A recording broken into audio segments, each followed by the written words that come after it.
Hello जी, कैसे हैं आप सब। आज एक और इंटरेस्टिंग एपिसोड के साथ मैं आपकी खिदमत में हाजिर हूं। हमारे इस रीजन से थोड़ा सा दूर रशिया और यूक्रेन के आसपास कुछ क्रेजी किस्म की डेवलपमेंट्स हुई हैं। कल रात पुतिन ने एक एक्सप्लोसिव स्पीच की है जिसमें यूक्रेन के हवाले से कुछ अग्रेसिव एक्शंस अनाउंस किए हैं उन्होंने। हम देखेंगे वो अग्रेसिव एक्शंस क्या हैं। दूसरी तरफ हम देखें तो प्राइम मिनिस्टर का जो रशिया का विजिट है वो भी शुरू होने वाला है। एक खलबली मची हुई है, वेस्टर्न एलाइज की जानिब से भी बड़ा अग्रेसिव रिस्पांस सामने आया है रशिया के खिलाफ। आज की इस वीडियो में हम ये सारी चीज़ें डिस्कस करने की कोशिश करेंगे और देखेंगे कि पुतिन की जो स्पीच थी कल रात की, उसमें उन्होंने क्या बातें की हैं, क्या टोन थी उनकी। तो इस वीडियो में हमने डिस्कस किया था रशिया और यूक्रेन के दरमियान जो पूरा कॉन्फ्लिक्ट है, आप ये देख सकते हैं वो पूरा तफसील में हमने बताया था कि कुछ इलाके थे यूक्रेन के जिनको अनेक्स कर लिया था रशिया ने बाय फोर्स। 2014 में ये कॉन्फ्लिक्ट शुरू हुआ था और इनका जो सदरन इलाका था क्राइमिया, उसको रशिया ने ऑफिशियली अनेक्स कर लिया था। इसके अलावा यूक्रेन के ईस्ट में कुछ इलाके थे, लोहांस्क और डोनेस्क, जो मिलाकर डोंबास का रीजन एक बनाते थे। उसके हवाले से कल रात रशिया ने एग्रेसिव अनाउंसमेंट्स किए हैं। लोहांस्क और डोनेस्क को रशिया एक बफर जोन के तौर पर यूज़ कर रहा था और यहाँ पर जो प्रॉक्सी एलिमेंट्स हैं उनके थ्रू इन्होंने यूक्रेन की जो फोर्सेस हैं उन पर एक दबाव डाला हुआ था। और इस वीडियो में हमने डिस्कस किया था कि इन रीजन्स में जो ज़्यादातर लोग हैं वो रशियन स्पीकिंग हैं और ज़्यादा रशिया को सपोर्ट करते हैं। यहाँ पर जो प्रो रशियन सेपरेटिस्ट एलिमेंट्स हैं उन्होंने यूक्रेन की फ़ौज के साथ एक जंग शुरू की हुई थी जो 2014 से जारी है और इसमें तकरीबन 15,000 लोग मारे जा चुके हैं और 15 लाख से ज़ायद डिस्प्लेस हो गए थे। पुतिन ने इन रीजन्स के सेपरेटिस्ट लीडर्स की मौजूदगी में इन इलाकों को इंडिपेंडेंट रीजन्स तस्लीम कर लिया है, यानी कि अब पुतिन की नज़र में वो यूक्रेन का पार्ट नहीं रहे, जिनको कभी रशिया ने एक बफर स्टेट बनाया हुआ था। बफर मतलब अपने और यूक्रेन के बीच में एक ऐसा रीजन जहां पर रशिया किसी भी वक्त मामलात को चेंज कर सकता था, स्टेटस को चेंज कर सकता था बाय फोर्स, और रशिया ने अब वो कर दिखाया है। रशिया के अगर वेस्टर्न बॉर्डर्स की बात करें जिनमें ये डोंबास का रीजन है, ऊपर बेलारूस और नीचे क्राइमिया तक तकरीबन 1.5 लाख से ज़ायद फ़ौज रूस ने तैनात की हुई है एक प्रेशर बनाने के लिए। अब रूस की नज़र में ये दोनों रीजन्स इंडिपेंडेंट हैं और ऑब्वियसली इनके ताल्लुकात अब होंगे रशिया के साथ। ये हैं वो इलाके जिनको रशिया ने इंडिपेंडेंट स्टेट्स तस्वुर कर लिया, यानी यूक्रेन से उन्होंने आज़ादी हासिल कर लिया है रशिया की नज़र में, और ऑब्वियसली वेस्टर्न पावर्स इसको तस्लीम नहीं कर रहे फ़िलहाल।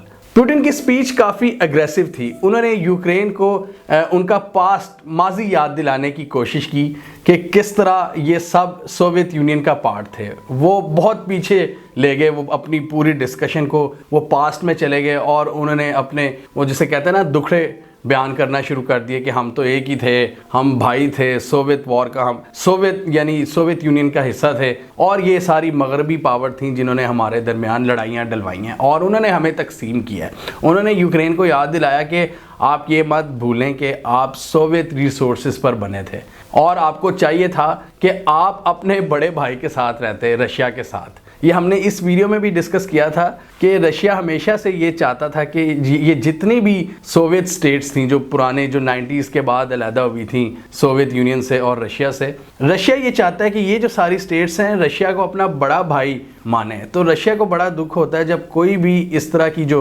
पुरानी सोवियत स्टेट है वो रशिया को थोड़ा बहुत आंखें दिखाए। और हम सबको पता है कि यूक्रेन पिछले कुछ सालों में बहुत ज़्यादा क्लोज हो गया था वेस्टर्न पावर्स के और उन्होंने नेटो ज्वाइन करने की भी बातें शुरू कर दी थी और ये सबसे बड़ी डिस्टर्बिंग चीज़ है पुतिन के लिए। और उन्होंने यही बातें उनको याद दिलाई, उनको सोवियत पास्ट उनका याद दिलाया। उन्होंने कहा कि तुम लोग कैसी नई लीडरशिप एक जन्म ले रही है जो अपने पुराने लेजेंड्स के जो मुजस्मे और उनके जितने भी उनके बुत वगैरह थे उनको आप तोड़ना शुरू हो गए जो आपके डिफरेंट सड़कों पर लगे हुए थे। उन्होंने यूक्रेन की लीडरशिप को टारगेट करते हुए कहा कि इनको बड़ा शौक है अपनी एक यूक्रेनियन आइडेंटिटी बनाने का। तो उन्होंने कहा ठीक है, तुम लोगों को अगर ये करने का शौक है तो फिर मैं भी बताता हूँ। कि आइडेंटिटी क्या होती है। उन्होंने कहा कि वेस्टर्न पावर्स हमें धमकियां लगा रही है सैंक्शंस का, हम उसकी परवाह नहीं करते। सैंक्शंस इन्होंने पहले भी लगाई हैं और सैंक्शंस ये आगे भी लगाते रहेंगे। और ये एक ऐसी स्पीच थी पुतिन की कि बड़े बड़े जो एनालिस्ट थे, मैं उनको जब देख रहा था ट्विटर पर तो वो बड़ा हैरान हो रहे थे कि ऐसी चीज़ उन्होंने कभी ज़िंदगी में नहीं सुनी। इतनी एग्रेसिव मतलब बातें लगा रहे थे वो, बिल्कुल वो वेस्टर्न पावर्स को, यूक्रेन को, वो पूरा मतलब पूरा स्टाइल के साथ पहले उन्होंने अपने दुख बयान किए, उनको बातें लगाई और फिर एंड पे ऐलान किया कि हम इन रीजन्स को इंडिपेंडेंट तस्वुर कर रहे हैं और साइन भी कर डाले। और इसी किस्म का एक्शन रशिया ने 2014 में किया था जब क्राइमिया को इन्होंने एनेक्स किया था। लेकिन इन रीजन्स को इन्होंने अपना पार्ट नहीं बनाया, इंडिपेंडेंट तस्वुर किया। और ऑब्वियसली अब क्या होगा कि रशिया के साथ इनके ताल्लुकात बढ़ेंगे। रशिया चाहेगा कि इन दोनों रीजन्स को अपने कंट्रोल में रखा जाए, क्योंकि ऑब्वियसली इल्ज़ाम था कि ये जो सेपरेटिस्ट एलिमेंट्स थे वो रशिया की प्रॉक्सीज थी। अब वेस्टर्न मीडिया क्या लिख रहा है इस हवाले से? वेस्टर्न मीडिया ये कह रहा है कि इस इकदाम के बाद रशिया की जो मिलिट्री इन्वेजन है उसके लिए रास्ता हमवार हो जाएगा। वो पूरा इलाका रशिया ने प्लेट में अपने आप को दे दिया कि ये वो रीजन होगा जहां से वो यूक्रेन के अंदर चढ़ाई कर सकते हैं। पहले तो ये बफर जोन था, मतलब ऑफिशियली यूक्रेन का हिस्सा था, लेकिन अब वो इंडिपेंडेंट हो गए हैं। तो और रात को हमने फुटेजेस देखी कि किस तरह रशिया की जो मिलिट्री कॉन्वॉयज थे वो इस एरिया में एंटर हो रहे थे। पुतिन ने इन फौजी दस्तों को पीस कीपिंग मिशंस का नाम दिया है। पीस कीपिंग मिशन मतलब वही जो अमेरिका बहादुर भेजता होता है अफगानिस्तान में या इराक में या दूसरे रीजन्स में। तो यहाँ पर अमेरिका और वेस्टर्न एलाइज बहुत ज़्यादा परेशान हैं, लेकिन रशिया यहाँ पर वही काम कर रहा है जो ये भी ऑलरेडी कर चुके हैं और करते रहते हैं। लेकिन रशिया अगर पीस कीपिंग मिशन भेज रहा है तो वो उनको एक्सेप्टेबल नहीं है, लेकिन वेस्टर्न पावर्स और नेटो कहीं भी पीस कीपिंग मिशन भेज सकती है। तो ये एक बहुत बड़ा एक तजाद है। इसके अलावा पुतिन ने अपने जो ब्रॉडर उनके तहफ़्फ़ुज़ात हैं उनको भी एक्सप्लेन किया कि क्यों हमारे एग्रेशन की क्या रीज़न है। उन्होंने कहा कि नेटो ईस्टवर्ड उनका फैलाव बहुत ज़्यादा हो रहा है, हमारे मुल्क के करीब वो आ चुके हैं। नेटो हमारे बहुत से जो पुराने पार्टनर्स थे, पुराने एलाइज थे, नेटो ने उनको अपने साथ मिला लिया और वहाँ पर मिसाइल भी डिप्लॉय कर दी में। और अगर आपने पूरी डिटेल में देख लें तो ये वीडियो लाजमी देखिए जो हमने 2.5 हफ्ते पहले बनाई थी।